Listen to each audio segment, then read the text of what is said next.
whatever the case may be, as far as what they value their players at, depending on who you're talking about.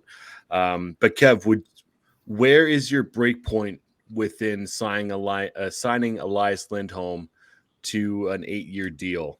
What is Okay, the I'm AAV? glad I've got something to say, and Beautiful. I've got something to say about this because, and I'm going to piss some people off, but the takes on Elias Lindholm this offseason from Flames Twitter were mostly stupid. Absolutely, some of the dumbest takes I've seen on Twitter. I hope it's not And my I don't opinion. care if you draw on a graph on a coloring board. If you're coming to me and saying, look at Connor McDavid and look, that's a number one center. Nobody is comparing Elias Lindholm to Connor McDavid as a number one center. No one on God's good green earth would do that. But this is what a lot of people hasn't talked about with Elias Lindholm. And I've done a lot of research on this because I give me the space to kind of just get through this.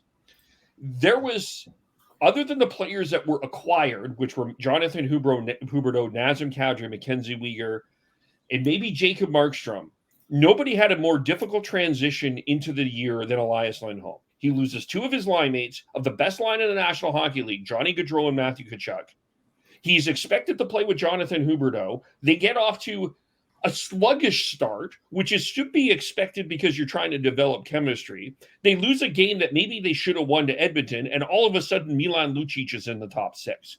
And he played, look it up on Natural Stat Trick. He played with everybody. He played on a line with Brett Ritchie and Milan Lucic. When the Flames won, Elias Lindholm was a point per game player in the National Hockey League. And whether you like plus minus or not, he was a plus 22 and effective on the power play.